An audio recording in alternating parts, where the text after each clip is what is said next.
Hello, I'm back today with a topic that is really close to my heart and something that I have been working with now for several years. And this concept is about my favorite topic, of course, which is marital relations and connecting with intimacy, physical intimacy through your marriage. Now, this topic is getting a lot of scrutiny in today's world as certain institutions we see kind of moving through transition. I think of like religion was a pillar in society for constructing the concept of marriage and how people sort of follow norms and rules around marriage. And more people in today's world are moving away from religion and exploring kind of the concept of freedom of personal expression and allowing sort of these rules that might seem archaic to dissolve or be rejected in some way. So I think in some ways that can be a good experience and a good experiment to go through and see where limiting beliefs and blocks are creating a negative experience for your life or your marriage or your relationship.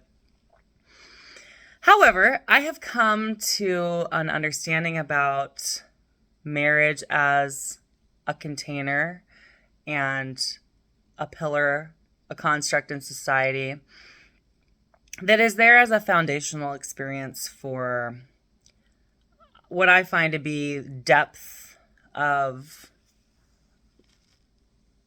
it's hard to really put into words, but a depth of experiencing the nuclear family world and realm.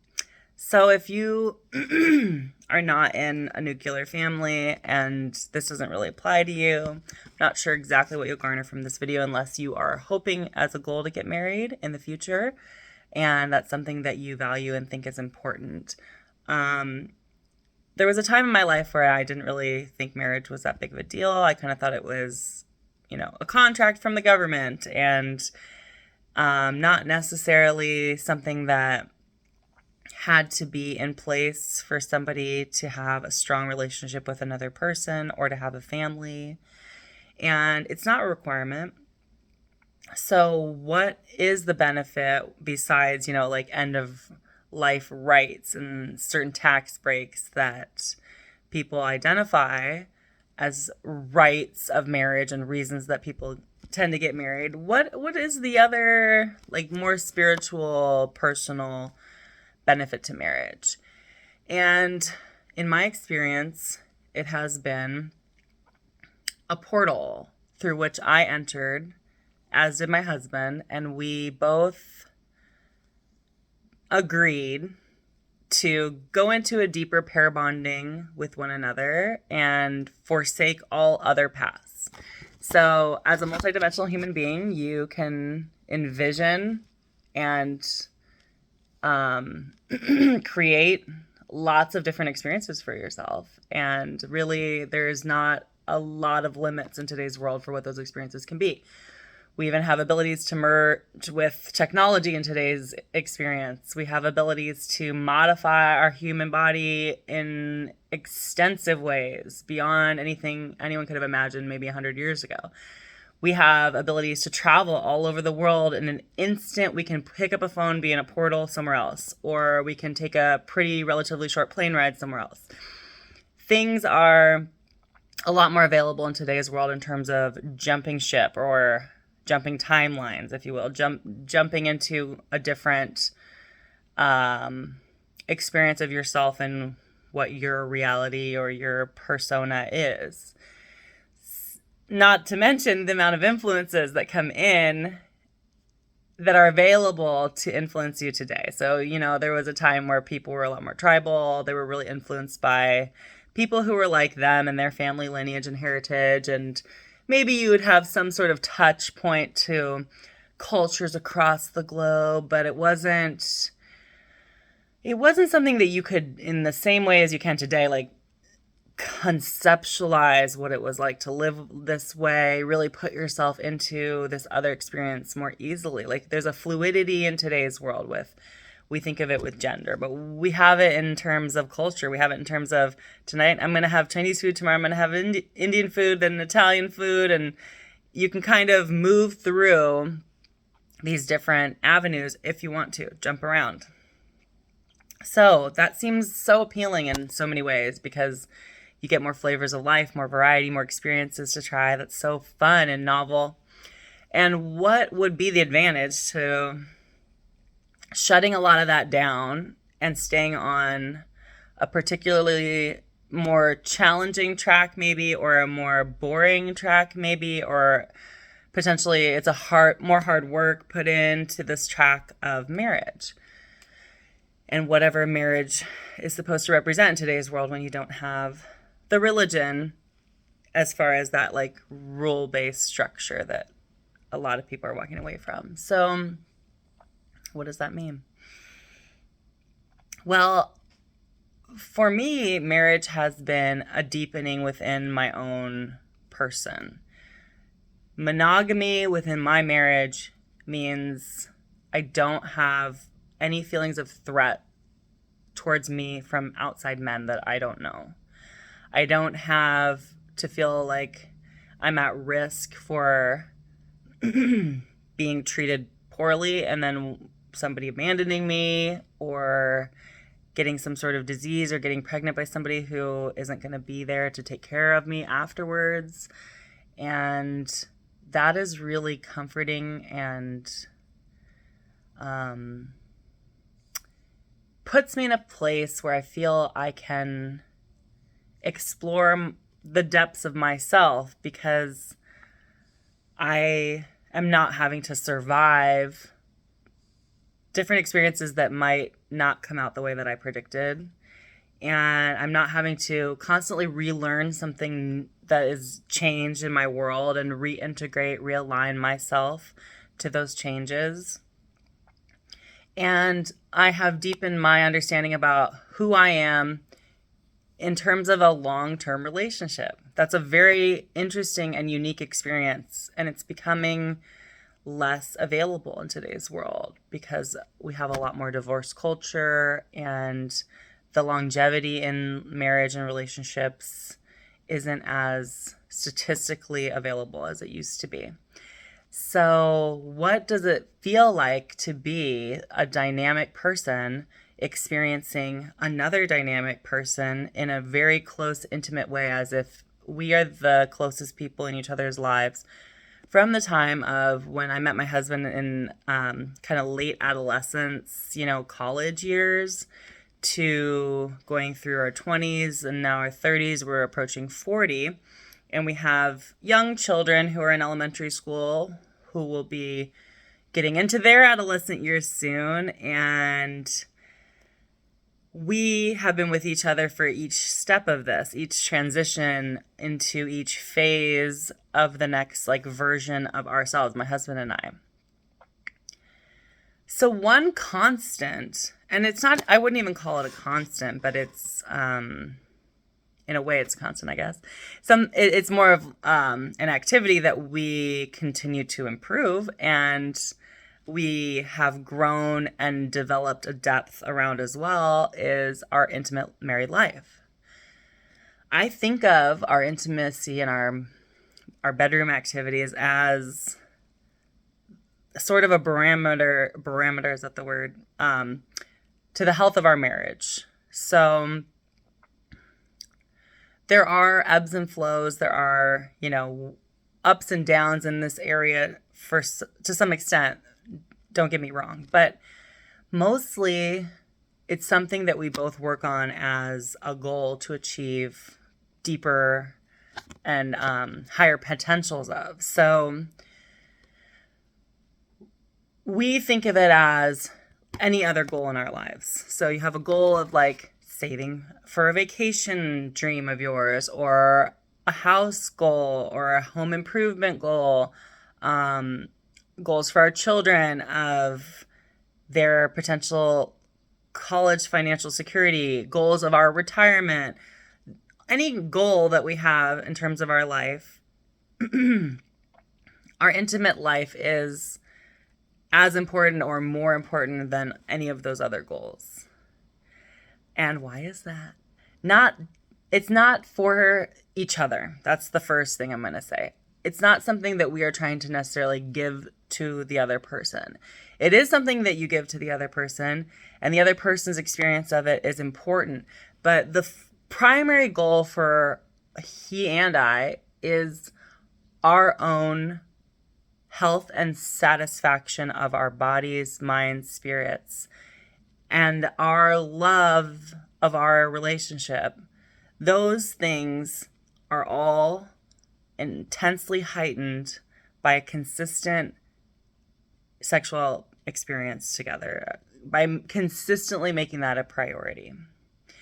And that doesn't start in the bedroom. And so one thing I see a lot of couples in my life dealing with is it's especially important for the woman that it doesn't start in the bedroom. I don't think it's as important for the man. I think men are more able, and this goes back to our hunter-gatherer genetics. The hunter is very focused on one thing, right? It's like a one-track mind. So the hunter needs to be able to tune out all of the other distractions and focus on the hunt. That is something that we have spent, thousands of years developing in our genetic code, and it's not something that we can just easily logic our way out of or just like override. This is something that is imprinted in us. A man cannot be thinking about going after his wife and having some sort of intimate relationship on the same track as going after the hunt and chasing down an animal to bring back to the group. It's not going to be, it's an energy leak if you're constantly having to spread your concentration around all of these things. The men and the hunters got really, really good at one track. So if it's wife, we're on a one track for that. That's happening now. An hour from now, it's hunt. We're on a one track for that. We're not thinking about wife. We didn't have cell phones back then to text wife. Hey, I'm thinking about you on this hunt, right? So it is more important for the woman.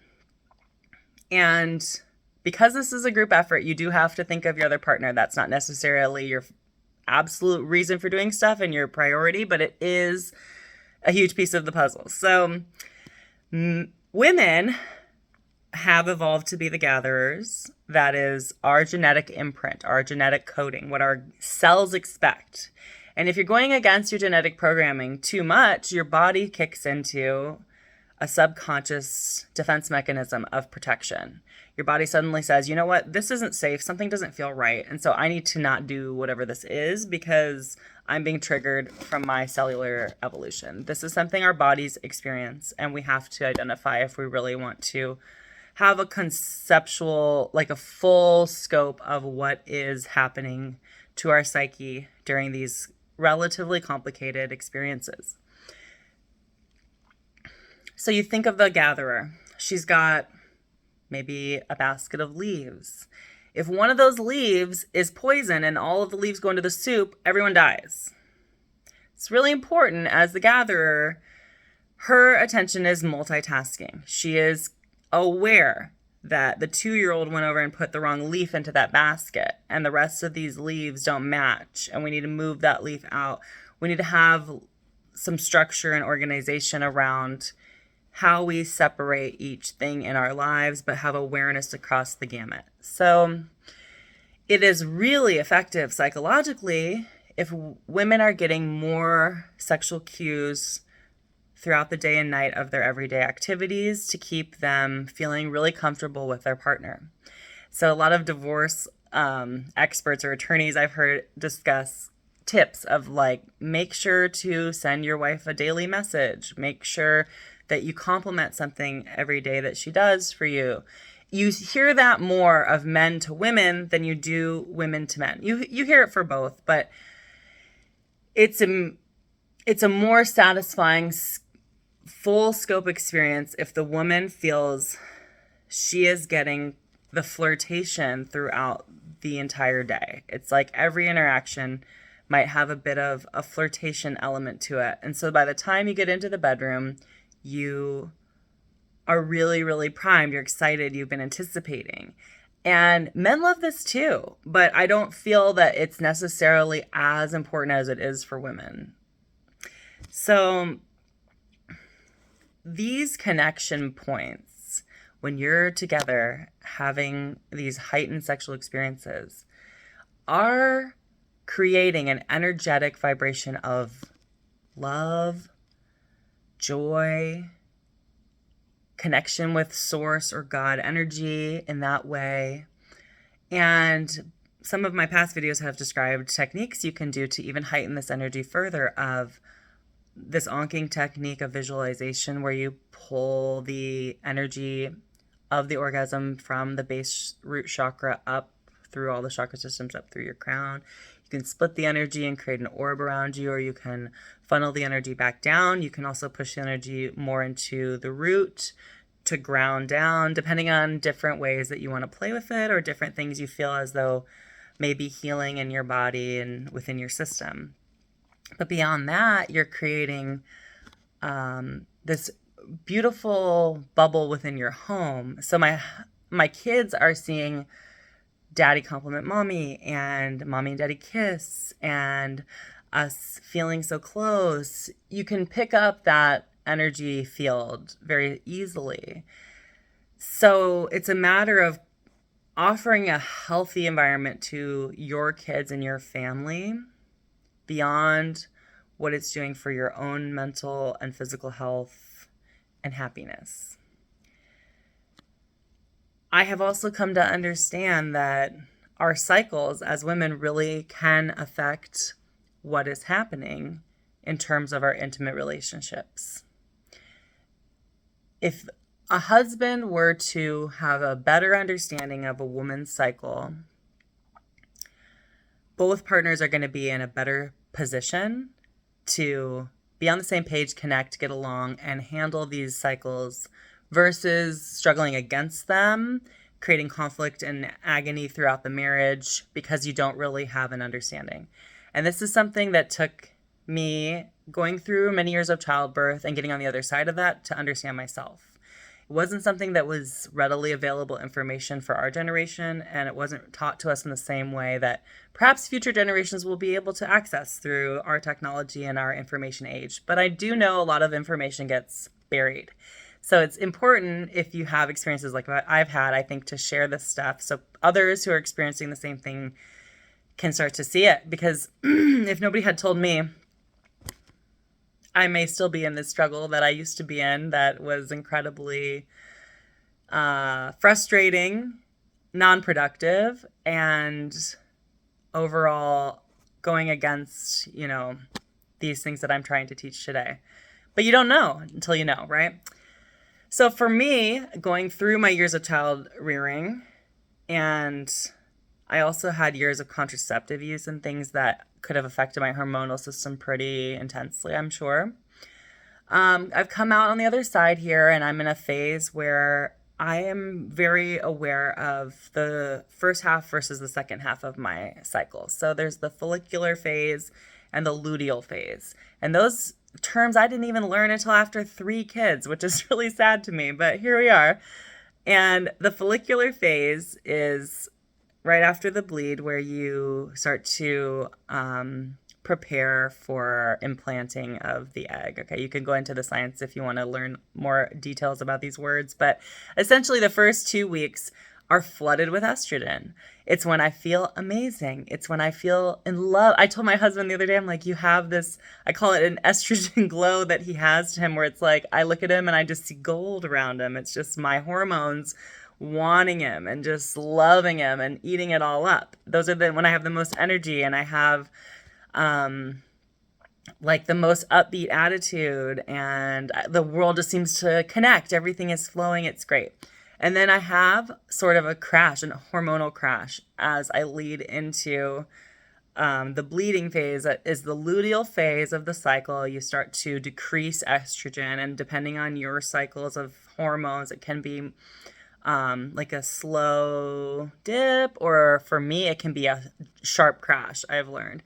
So him understanding what I'm going through, us working on a communication to a level where I can say, hey, I'm feeling the crash today. It usually hits 5 days before I've started to pinpoint it. And I can feel there's one day in particular where it crashes. I suddenly just have no will to live or move forward in life. It's very intense. And usually, if I kind of rest that day, then the next several days, I am not as happy and in that joy, love bubble of estrogen flow as I, am in the follicular phase.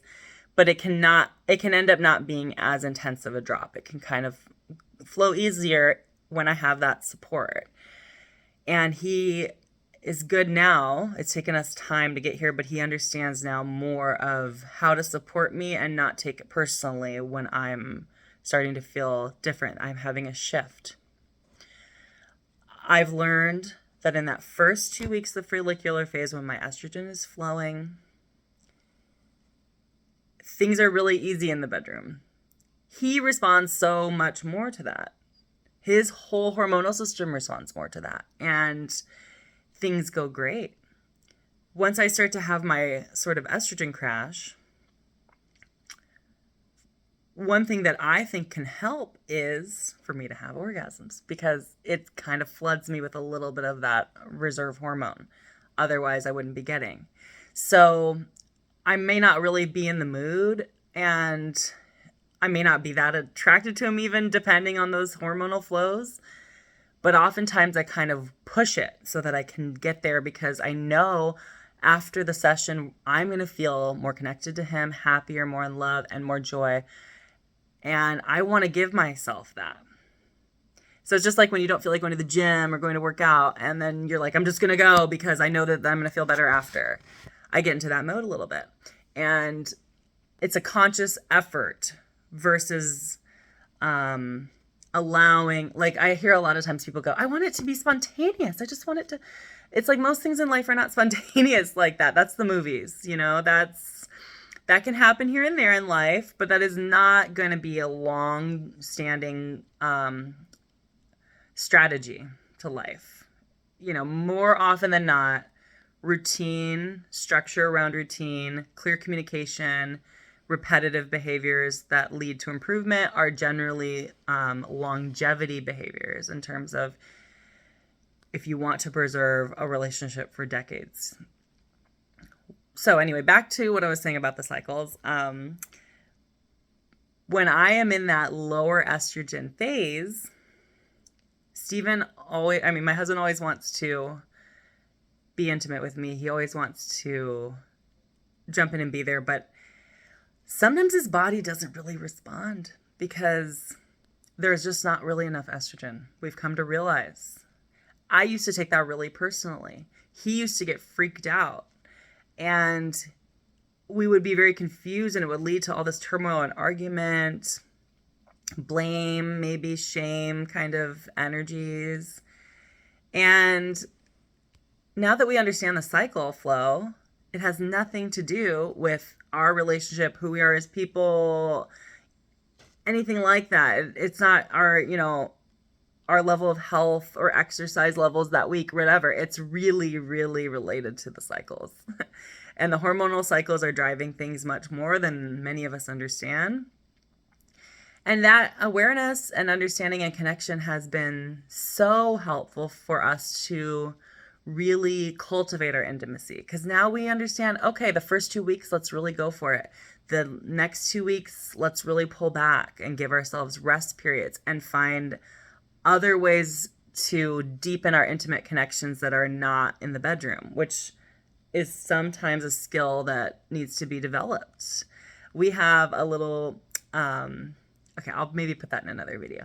Anyway, in terms of little connection pieces or just lying with each other without it leading anywhere else and really allowing things to develop in a new way with this new understanding has been such a beautiful change for us, and something that had to develop after these many years. Because when I was, when you're younger, before you've had children, maybe in your 20s, your hormonal cycles are so different. So these problems wouldn't even arise. It's just not something that somebody that's having a relationship in their 20s is ever going to think about or know. And it was something for us to discover as a couple that deepened our intimacy further. I am really passionate about these topics and find this whole world so fascinating. In today's world of the technology, the more it seems we are integrating with the digital space, we are becoming a lot more tunnel vision for our own selves. Your algorithm learns you, and then it feeds you more of what you like, and you get deeper and deeper into kind of this individualized version, this individualized digital version that you're interacting with of yourself constantly. It can lead to less intimacy with those around you, is what the newest research is finding. And I'm finding a lot of people I know are kind of just turning off their sexual expression or turning off that part of their lives because of one reason or another, or some sort of challenges with intimacy within the relationship, or with, challenges within their body. I'm here to encourage you to open that back up. Really think about your sexual expression as a huge piece of your marital expression. Like, what is marriage to you?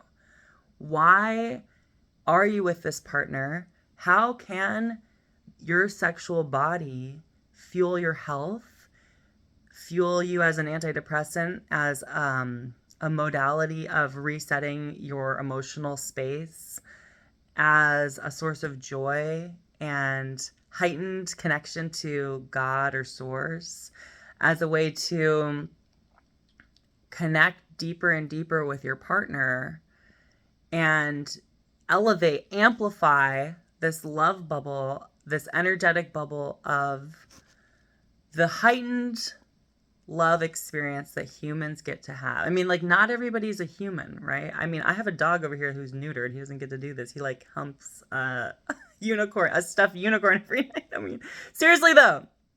Seriously. It's a special time, a special short life experience. And my homework to you is get that part of your life on track if you want to have a heightened marital experience. This is your marriage, and you should be enjoying your sex, damn it. Okay? So this is my message for you today. Wishing you lots of love, and I'll be back with another one soon. Take care.